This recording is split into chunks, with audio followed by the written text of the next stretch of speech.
S, வீடு, schools, hotels, store room இங்கெல்லாம் partition wall கட்டணும்னாலும் இப்போ பில்டிங் ஓனர்ஸோட first choice Renocon Rapid Wall Panels. ஆஹா, no compromise. உங்க சைடுலயும் எங்க சைடுலயும்.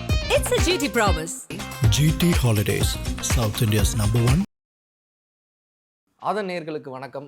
தமிழக அரசியல் சூழலில் நிறைய மாற்றங்களை சந்திச்சிருப்பீங்க. அதில் ஒரு பெரிய அலைன்னு சொல்ல முடியாது, ஒரு பெரிய சுனாமி தான் அடிச்சிருக்கு, விஜய் அப்படிங்கிற சுனாமி. நிறைய விஷயங்கள் பேசுவோம். திரைத்துறையினரை சேர்ந்த அரசியல் ஆர்வலரான பாலா அவர்களை சந்திக்க வந்திருக்கோம். வணக்கம் திரு பாலா. வணக்கம். இதை பற்றி தான் பேசணும்னு நினச்சேன். ஒரு பெரிய பொலிட்டிக்கல் சேஞ்ச் நடந்திருக்கு இல்லைங்களா? எலெக்ஷன் முன்னாடி கருத்து கணிப்பு வரைக்கும் பார்க்கும்போது நம்மளுக்கு திராவிட முன்னேற்ற கழகம் தான் அதிக சீட்டு வர்றதாகவும், விஜய் ஒரு 3rd இடத்துல ஒரு அதிகபட்சம் 30 சீட் ஜெயிக்கக்கூடிய இடங்கள்ல தான் நம்ம பார்த்தோம். பட் ஆனால் இந்த முதல்வர் விஜய் அப்படிங்கிற இது வந்து எக்ஸ்பெக்ட் பண்ணீங்களா? இப்போ எப்படி பார்க்குறீங்க இந்த சேஞ்சை? இல்லை, ஆக்சுவலி ஃபஸ்ட்டு விஷயம் என்னென்னா, விஜயனுடைய வெற்றி வந்து இன்றைக்கி வந்து விஜய் வந்து ஒரு மெஜாரிட்டி வராட்டியும் கூட வந்து ஒரு 108 சீட்டு வந்து ஒரு தனிப்பெரும் கட்சியாக வந்திருக்காரு. இதை வந்து இன்னும் சொல்ல போனால் எக்ஸ்பெக்ட் பண்ணிங்களான்னா எக்ஸ்பெக்ட் பண்ணலை. ஸோ நம்ம எதிர்பார்க்கலை அப்படின்னு சொல்கிறோம் இல்லைங்களா?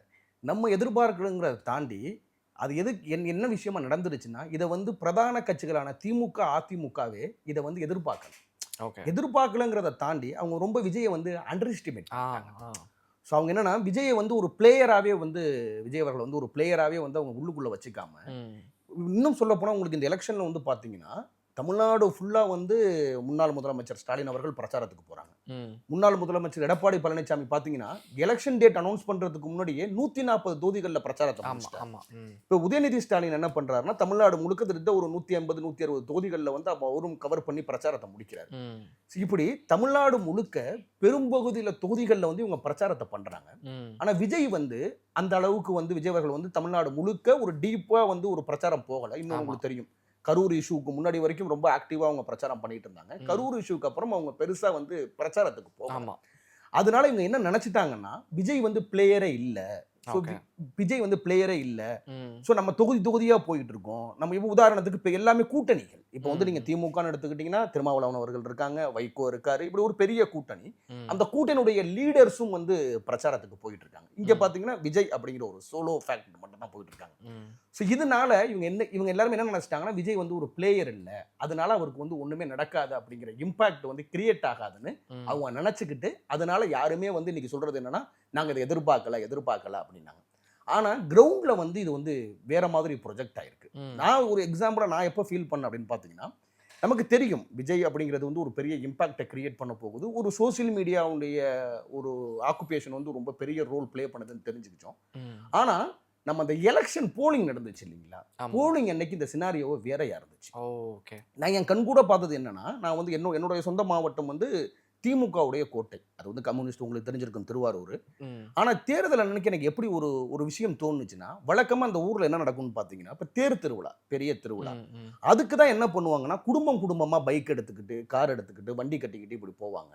நான் கண்கூடா பார்க்குறேன். நான் ஓட்டு போட்டு வெளில வந்து குடும்பமாக குழந்தைங்களுக்கு டிவிக்கே துண்டை போட்டுட்டு ஓட்டு போட போகிறாங்க. ஸோ அப்போ நமக்கு தெளிவாக தெரியுது, இது வந்து ஒரு சாதாரண விஷயம் கிடையாது. இது வந்து வேற ஏதோ ஒரு விஷயத்தை நோக்கி இது வந்து கிராஜுவலா மூவ் ஆகுது அப்படிங்கிறத வந்து நம்மளால வந்து அனலைஸ் பண்ணிக்க முடிஞ்சிச்சு. பட் அது இவ்வளோ பெருசா மூவ் ஆகும் நம்ம என்ன சொன்னா, ஒரு 10% 15% எல்லாரும் பேசினாங்க. ஸோ எலெக்ஷன் அன்னைக்கு நம்ம என்ன நினைச்சோன்னா, அது வந்து ஒரு 20-25 ஆகும். பட் இது சீட்டா கன்வெர்ட் ஆகாதுன்னு வந்து எல்லாருமே நினைச்சோம். பட் இது வந்து ஒரு 108 சீட்டு அப்படிங்கிறது வந்து இது வந்து ஒரு சர்ப்ரைஸ் ஃபேக்டர் தான். விஜய் அவர்கள் வந்ததுக்கு அப்புறம் ஆரம்ப கட்ட முதல்வர் ஆகிட்டாரு. பெரிய சர்ப்ரைஸ் தான். அந்த பெரும்பான்மையான இதுல நிறைய நடந்துச்சு. நம்ம அதை இப்போ டிஸ்கஸ் பண்ண தேவையில்லை. ஏன்னா what ever happen has happen. ஆரம்ப கட்ட கையெழுத்துகள் 200 யூனிட் மின்சாரமா இருக்கட்டும், இப்போ அம்மா உணவகம் ரெனோவேஷனா இருக்கட்டும், பெண்கள் பாதுகாப்பு, ட்ரக்ஸ் ஃப்ரீ திங், இது எல்லாமே கையெழுத்திடுறாரு இல்லைங்களா? அது அந்த ஆரம்ப கட்ட விஜயுடைய கையெழுத்துக்களை எப்படி பாக்குறீங்க? இது வந்து நம்ம வந்து அதாவது இது வந்து ரொம்ப நல்ல விஷயம் தான். அதாவது இவங்க இன்னைக்கு நிறைய சோசியல் மீடியாவில் வந்து விமர்சனங்கள் வருது, இது எல்லாமே நாங்கள் பண்ணதுதான், இது எல்லாமே நாங்கள் பண்ணதுதான். இப்போ திமுக உதாரணத்துக்கு சொல்கிறாங்க என்னன்னா, வந்து 10 மணிக்கு வந்து ஒயின் ஷாப்பை மூணுங்கிறது, அது ஆல்ரெடி 10 மணிக்கு தான் ஒயின் ஷாப்பை மூடிட்டுனாங்க. இங்கே ரொம்ப பிரச்சனை என்னன்னா, திரும்ப வந்து இதை வந்து திராவிட முன்னேற்ற கழகமோ இல்லை வந்து அதனுடைய தொண்டர்களோ இதை ரொம்ப திரும்ப தப்பாக தான் அப்ரோச் பண்ணுறாங்க. உங்களுக்கு என்ன பிரச்சனைனா, இவங்க என்ன ஒரு உதாரணத்துக்கு நம்ம ஒரு விஷயத்தை எடுத்து பேசணும் அப்படின்னு பார்த்தீங்கன்னா, இவங்க வந்து 10 மணிக்கு இந்த ஒயின் ஷாப்புகளை மூடணுங்கிறது வந்து ஆல்ரெடி இருக்கக்கூடிய விஷயம் தான்.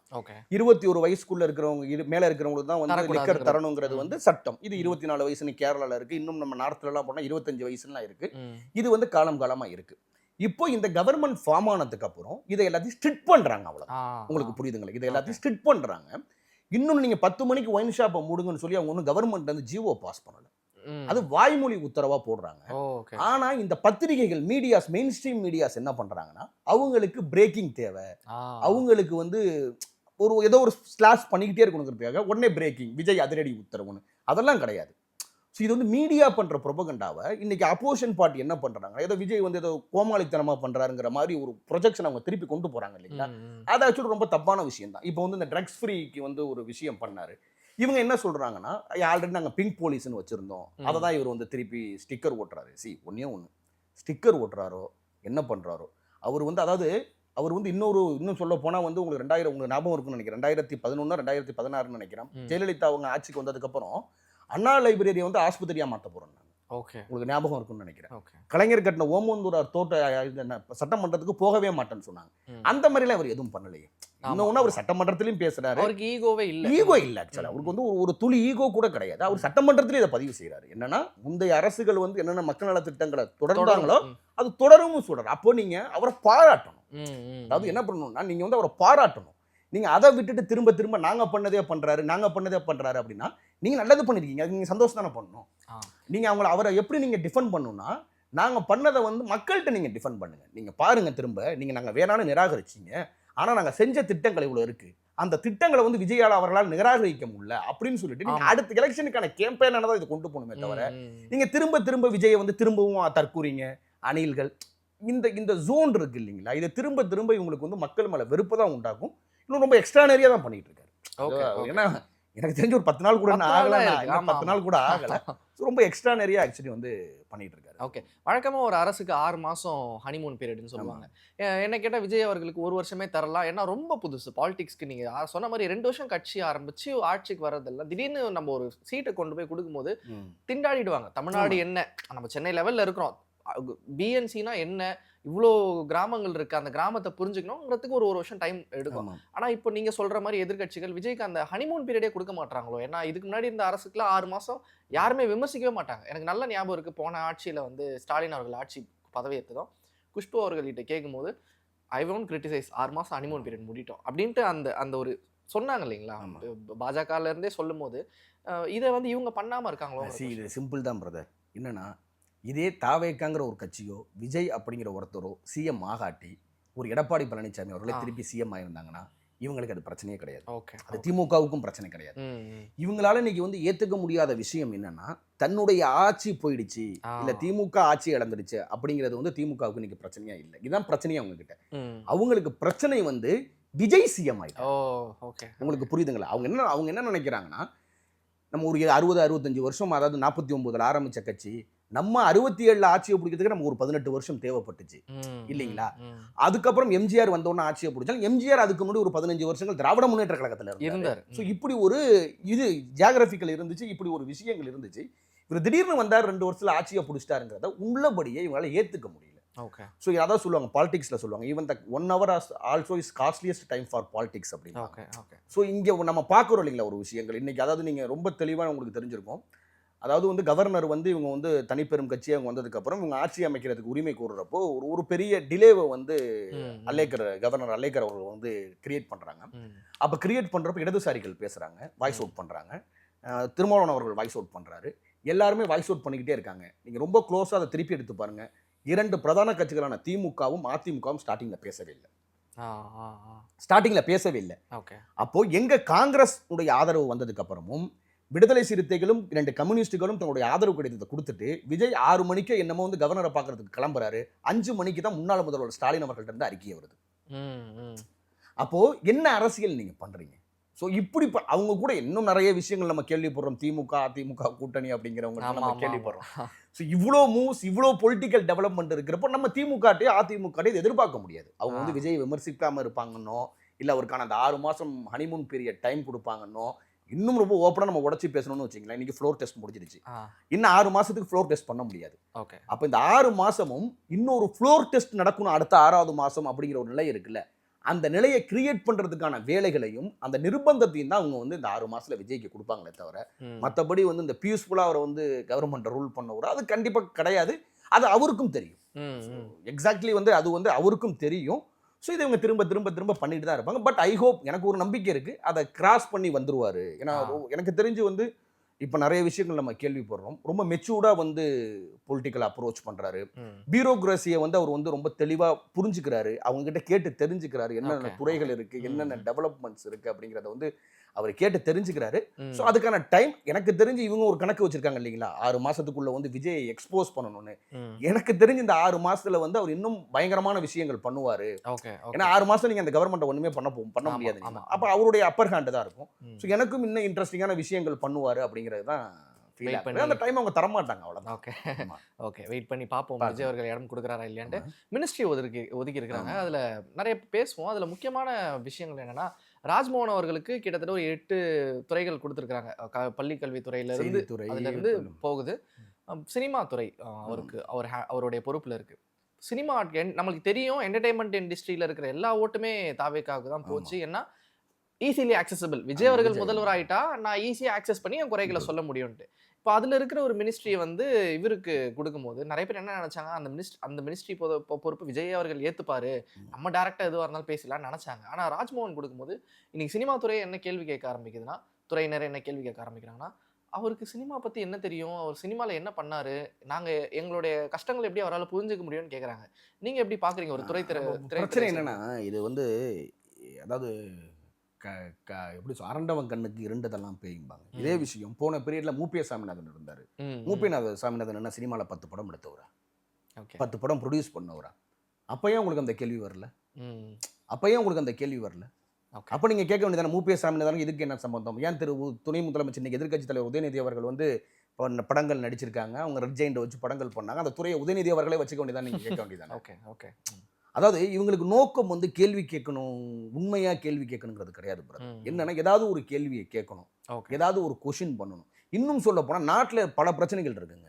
இன்னைக்கு நாட்டில் வந்து நிறைய பிரச்சனைகள் இருக்கு. இன்னைக்கு வந்து ஜாதிய படுகொலைகள், ஆணவ படுகொலைகள் நடந்துட்டு இருக்கு, தண்ணி பிரச்சனை இருக்கு, ஏகப்பட்ட பிரச்சனைகள் இருக்கு. அதெல்லாம் கம்பேர் பண்றப்ப சினிமாக்கு என்ன அவ்வளவு பெரிய பிரச்சனை ஏதாவது இருக்கா? அதெல்லாம் ஒன்றும் கிடையாது. ஸோ இவங்க வந்து இதெல்லாம் வந்து விதண்டாவாதம். ஏன் வந்து நீங்க வந்து விஜய் அவர்களே வந்து சினிமா துறையை வச்சு, அதான் மூப்பிய சாமிநாதன் நீங்க கேட்க வேண்டியதானே, எதுக்கு மூப்பிய சாமிநாதன் கொடுத்தீங்க, உதயநிதி திரைத்துறையில வந்து அவுட்டை கொடுக்கணும்னு நீங்க கேட்க வேண்டியதானே? அப்ப கேட்க மாட்டாங்க. இவங்க எல்லாருமே எப்படின்னு பாத்தீங்கன்னா, அந்த சுச்சுவேஷன் இன்னொன்னு அவங்களும் தெளிவா இருக்காங்க பிரதர். இப்போ வந்து எனக்கு தெரியும், நேரடியாவே சொல்லி பேசுங்க. நீங்க விஷால் தான் கேட்டாரு, இது விஷால் அவர்கள் தான் கேட்டாரு. நம்ம ரொம்ப நேரடியாவே பேசுவோமே, இதே விஷயம் அப்ப கேட்கல, இப்ப ஏன் கேட்குறீங்க? அது விஷயமே கிடையாது. இவங்க ஏதோ ஒரு காழ்ப்புணர்ச்சி, இவங்களுக்கு ஏதோ ஒரு, உங்களுக்கு தெரிஞ்சிருக்கும், அவரும் சினிமாவில் இருந்திருக்காரு, இத்தனை வருஷம் இத்தனை படங்கள் நடிச்சிருக்காரு, சூப்பர் ஸ்டாராக இருந்திருக்காரு. பல நேரங்களில் பல விஷயங்களுக்கு பல அப்ரோச்சஸ் நடந்திருக்கும் சினிமாவில். இது அந்த அப்ரோச்சஸ் எல்லாம் வந்து நடந்திருக்குமான்னு நமக்கு தெரியாது. இது எல்லாமே பேக் ஸ்டோரிஸ் தான். இன்னொரு விஷயம் பண்ணுவாங்க அவங்க என்ன, அதாவது சினிமா இப்போ ராஜ்மோகன் இருக்காரு. இன்னும் சொல்ல போனால் உங்களுக்கு ஒன்று சொல்கிறேன் கேட்டுங்க, ராஜ்மோகனுக்கும் சினிமாவுக்கும் சம்பந்தம் இல்லைன்னு சொல்றதே ஒரு அபத்தமான ஒரு வாதம். அவர் வந்து மீடியா பர்சன் தான், அவர் வந்து யூடியூபர் தான். இன்னொன்று அவர் ஒரு படம் டைரக்ட் பண்ணியிருக்காரு. இன்னொன்னு அவர் இந்த சினிமா நபர்களோட, சினிமா ஆட்களோட தொடர்புலயே இருக்காரு. ஆமா, டச்லயே இருக்காரு. ஸோ அப்படி இருக்கிறப்ப நீங்க வந்து இதை வந்து இதெல்லாம் வந்து சும்மா ஏதாவது பேசுறதுக்கு பேசிட்டு இருக்குது. பட் அது வந்து waste of the question, waste of the time. அவங்க சும்மா ஏதாவது பேசிட்டு இருக்காங்க. இப்போ ஆமா யோசிச்சு பாக்குறேன், இன்னமும் ராஜ்மோகன் அவர்கள் ஈஸிலி ஆக்சசபிள் தான். நான் நினைச்சேன் அளவுக்கான நபர் தான் நினைக்கிறேன். ஸோ ஓகே, ரொம்ப கிளியரான பதில் கொடுத்தீங்க அதுக்கு. இப்போ ஆதன் சார்பா என்ன பண்ணியிருக்கிறோம்னா, கரூர் மக்கள் போய் பாதிக்கப்பட்ட மக்கள், அந்த 41 குடும்பம், அவங்கள போய் நேரடியாக சந்திச்சு அவங்களோட உரையாடிட்டு இருக்கோம். ஒரு 6 குடும்பங்கள் இதுக்கு கவர் பண்ணியிருக்கோம். அவங்க எல்லாருமே விஜய் பற்றி என்ன, நாங்கள் சர்ப்ரைஸாக பார்த்தது என்னன்னா, இதே விஷயத்த நாங்கள் கரூர் அந்த துயர நிகழ்வு நடந்தப்போ நாங்கள் இதை பண்ணோம். நேரடியாக 41 குடும்பங்கள் போய் அவங்க என்ன நினைக்கிறாங்க, அவங்களுடைய குரலை ரொம்ப ஆத்தென்டிகேட்டடாக ரொம்ப ராவாக பதிவு பண்ணலாம்னு நினச்சோம். எல்லாருடைய இதுவுமே விஜய்க்கு அவ்வளோ பாசிட்டிவாக வந்திருக்கு. நாங்கள் நினச்சோம் அவர் மேலே ஏதாவது ஒரு கோபம் இருக்கும், அதிருப்தி இருக்கும், ஒன்றுமே இல்லை. இன்னைக்கு போய் அவங்க கிட்ட பேசும்போது, இறந்த என்னுடைய மகனுடைய ஆத்மா சாந்தி அடைஞ்ச மாதிரி உணர்றேன் அப்படின்னு அவ்வளோ நெகிழ்ச்சியாக சொல்கிறாங்க. ஸோ ஒரு பெரிய நிகழ்வு, தமிழ்நாடு மறக்க முடியாத அளவுக்கு ஒரு பெரிய துயர சம்பவம் ஒரு மனிதருடைய பிரசன்ஸ் முன்னிலையில் நடக்குது. அதுக்கு அவர் காரணமாக இல்லையாங்கிறது டிபேட், அது வேற, பேசி முடிச்சாச்சு அதை. ஆனால் இந்த அளவு கடந்த அன்பு கரூர் மக்கள்கிட்ட இருந்து கிடைக்கிறதுக்கான காரணம் என்ன நினைக்கிறீங்க? இது வந்து அதாவது நீங்கள் கரூர் இன்சிடென்ட் எடுத்துக்கிட்டிங்கன்னா, உண்மையாகவே வந்து நிறைய வந்து சொன்னாங்க விஜய் அவர்கள். அதாவது எந்த தலைவருமே தன்னுடைய தொண்டர்கள் வந்து சாகிறத வந்து விரும்ப மாட்டாங்க. ஆமா ஆமா. அதை அன்னைக்கு முதலமைச்சராக இருந்த இன்னையோட திமுக தலைவர் திரு ஸ்டாலின் அவர்கள் கூட வந்து அன்னைக்கே சொன்னார். சட்டப்பேரவையிலே சொன்னார். இது எடப்பாடி பழனிசாமி அவர்களும் சொன்னார். அன்னைக்கு நடந்தது வந்து விஜய் அவர்களுக்கு வந்து இன்னமும் நான் சொல்கிறேன், அந்த குடும்பங்களுக்கு வந்து எந்த அளவுக்கு வந்து அதை வந்து மறக்க முடியும், அவங்க வாழ்நாளிலே அந்த நிகழ்வுகளை மறக்க முடியாதோ அதே காயங்களும் அதே வடுவும் திரு விஜய் அவர்களுக்கு இன்னைய வரைக்கும் இருக்கும். Okay okay. இன்னைய வரைக்கும் கண்டிப்பாக இருக்கும். அப்போது அவங்க இறந்துருவாங்க, அவங்க வந்து அவங்களுக்கு அப்படி ஆக போகுதுன்னு தெரிஞ்சுட்டா அந்த இடத்துக்கே அவர் போயிருக்க போகிறது இல்லை. ஏதோ ஒன்று இது வந்து இதை வந்து நம்ம ரொம்ப அரசியலாகவும் பார்க்க தேவை கிடையாது. சரியா இல்லையா, இல்லை இயற்கையாக நடந்துச்சா, அதுக்குள்ளே நம்ம போக வேணாம்னு வச்சுக்கிங்களேன். இதை விஜய் அவர்கள் விரும்பலை. இப்படி ஒரு சம்பவம் நடக்கணுங்கிறத விரும்பலை. இன்னும் ஒன்று, எல்லாமே வந்து பொலிட்டிக்கல் தான் பிரதர். நீங்கள் என்ன அன்னைக்கு வந்து விஜய் அவர்கள் வந்து அதே கரூரில் இருந்திருந்தா இன்னும் சட்டம் ஒழுங்கு மோசமாக இருக்கும். அன்னைக்கு அவர் அங்கே கரூரை விட்டு அவர் வெளியேறாமல் இருந்திருந்தா இன்னும் சூழல் வேற மாதிரியா இருக்கும். ஓகே. இன்னும் ஒன்று, அன்னைக்கும் நமக்கு நிறைய தெரியும், அன்னைக்கும் அவர் திருச்சியில் தங்க விரும்பி இருக்காரு, காவல்துறை தங்க விடலை. அதுக்கப்புறம் என்ன நடந்துச்சுன்னா அவங்க அனுமதி கேட்குறாங்க எங்க இங்கே வரத்துக்கு, கரூரில் வரத்துக்கு இவங்க அனுமதி தரலை. ஸோ இது எல்லாத்தையுமே மக்கள் பார்த்துக்கிட்டு இருக்காங்க. இன்னும் ரொம்ப முக்கியமான விஷயம் இவங்க எல்லாம் சொல்கிறாங்க. ஆக்சுவலி அது 2 விஷயங்கள் தான். அப்போ வந்து ஒரு பயங்கரமான விமர்சனம் வந்துச்சு. என்னன்னா, இந்த கரூர் மக்களை வந்து இவர் வந்து வீட்டில் கூப்பிட்டு வந்து பார்க்குறாரு அப்படின்னு சொல்லிட்டு. ஆனால் அந்த ஹோட்டலில் வச்சு அவர் ஒரு ரூமாக போய் பார்த்து முடிச்சுட்டு காலையில் போனார்னு நினைக்கிறேன். ஆமாம் ஆமாம். அவர் ஈவினிங் வெளியில் வராரு. வெளியில் வந்தோடனே அவர் போயிட்டார். அவர் வழக்கமாக ஒரு பத்திரிகையாளர்களை சந்திக்கிறது இல்லைங்களா, அவர் போயிட்டார். அப்போ அந்த குடும்பத்தில் இருக்கிறவங்க பேசுகிறாங்க. அதில் ஒரு அம்மா சொன்னது எனக்கு இன்னமும் ஞாபகம் இருக்குது. என் காலை பிடிச்சி அழுதாரு விஜய் அப்படின்னாங்க.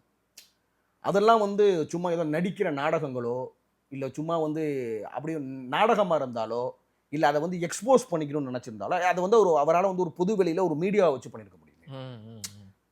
அப்போ அவர் மேலே இருக்க எல்லா களங்கங்களும் போயிருக்கும்ல. ஸோ அவர் ஆத்மார்த்தமாக அவர் வந்து ஒரு சம்பவம் நடந்திருக்கு அப்படிங்கிறது. இன்னொன்று, அந்த நம்ம இவ்வளோ பேசுகிறோம் பிரதர், நம்ம வந்து நிறைய கோவப்படுறோம், நிறைய பேர் நிறைய என்னமோ பண்ணுறாங்க. அங்கே குடும்பங்களை இழந்தவனோட வழி நமக்கு கம்மி தான். அங்கே தன்னுடைய மகளையோ, தன்னுடைய மகனையோ, தன்னுடைய அப்பாவையோ அம்மாவையோ இழந்தவங்களுக்கு இருக்கக்கூடிய வழியை விட இன்னைக்கு உட்காந்து பேசுகிற நமக்கான வழி கம்மி. அவங்களே விஜய் அவர்களை வந்து ஏற்றுக்கிறாங்க, அவங்களே இன்னமும் விஜய் அவர்களை நேசிக்கிறாங்கன்னா இதை எல்லாத்தையும் தாண்டி அந்த உண்மை காரணம் அவங்களுக்கு புரியுது. ஓகே. எதனால இது நடந்திருக்கு, ஏன் நடந்திருக்கு, இதுக்கு விஜய் காரணம் இல்லை அப்படிங்கிறது அவங்களுக்கு புரியுது. புரியுறதுனால வந்து இந்த அன்பு வந்து கரூரில் மட்டும் தமிழ்நாடு முழுக்க ரிஃப்ளெக்ட் ஆச்சுக்கிட்டே இருக்கு. அதே இம்பாக்ட் இன்னொன்று, கரூரில் ஒரு மதியழகன் தோற்று போனதும் வந்து இங்கே ஒரு ப்ரொபகண்டா இப்போ செட் பண்ணுறாங்க. கரூரில் வந்து அந்த இன்சிடென்ட் நடந்ததுனால தாவேக்கு அங்கே ஒரு சீட்டு கூட வரலன்னு. அங்கே வந்து ஏடிஎம்கே எக்ஸ் மினிஸ்டர் எம்ஆர் விஜயபாஸ்கர்லாம் ஒரு 1500 ஓட்டில் தான் ஜெயிச்சார் தாவேக்கு. அந்த மதியழகன் அந்த மாவட்டத்தை அரெஸ்ட் பண்ணாங்களே, அவர் 1500 ஓட்டில் தான் தோத்தார். ஸோ அதனால வந்து அந்த கரூர் இன்சிடென்ட் வந்து அவர் விஜய் அந்த ஸ்டாம்பீட் வந்து ஒரு ஸ்டாம்பீட் ஆகிடுச்சு. அது வந்து ஒரு பெரிய இம்பாக்டை கிரியேட், அதெல்லாம் ஒரு ரோலும் இம்பாக்ட் கிரியேட் பண்ணல. அதுக்கு ஆத்மார்த்தமாக அவங்களும் வருத்தம் தெரிவிக்கிறாங்க. இன்னொன்று, அந்த விஷயத்தில் எல்லா கட்சிகளையும் நம்ம பாராட்டணும். அன்னைக்கு இருந்த சிட்டிங் சிஎம்மும் வந்து எதுவும் வந்து பழி போட விரும்பல. அன்னைக்கு இருந்த எதிர்க்கட்சி தலைவர் எடப்பாடி பழனிசாமி அவர்களும் இவரை கார்னர் பண்ணிருக்கலாம். அதெல்லாம் அவங்க பண்ணல. அவங்களும் அந்த பொறுப்பை உணர்ந்தாங்க. ஸோ எல்லாரை பொறுத்த வரைக்குமே இது வந்து அதுக்கப்புறம் வந்து இந்த எப்படி சொல்றது, சோசியல் மீடியாவில் வந்து திமுகவுக்கு ஃபேவராக இருக்கிறவங்க வேணா கரூர் விஷயத்தில் வந்து விஜய் 41 பேரை கொண்டுட்டார், விஜய் 41 பேரை கொண்டுட்டார், நீங்கள் எலெக்ஷன் முன்னாடி கேம்பெயின் பண்ணுற நீங்கள் அன்னைக்கே பேச வேண்டியதானே, அன்னைக்கு உங்கள் கவர்மெண்ட் தானே. இது எல்லாம் அந்த மக்கள் ரொம்ப தெளிவாக இருக்காங்க, ரொம்ப தெளிவாக ஒரு ஆத்மார்த்தமாக நேசிக்கிறாங்க. திரும்பி அந்த அன்பு வந்து அந்த கரூர்லேயே பாருங்கள். இதுக்கப்புறம் உள்ளாட்சி தேர்தல் வரப்போகுது, நாடாளுமன்ற தேர்தல் வரப்போகுது, இது எல்லாத்தையும் ரிஃப்ளெக்ட் ஆகும் கண்டிப்பாக. Okay okay okay. நிறைய தகவல்கள் பகிர்ந்துக்கிட்டீங்க. ரொம்ப சுவாரஸ்யமாக இருந்தது உங்க கூட பேசுறதுக்கு. இன்னும் நிறைய பொலிட்டிக்கல் டிஸ்கஷன்ஸ்க்கு சந்திப்போம் திரும்ப. ரொம்ப நன்றி. நன்றி நன்றி.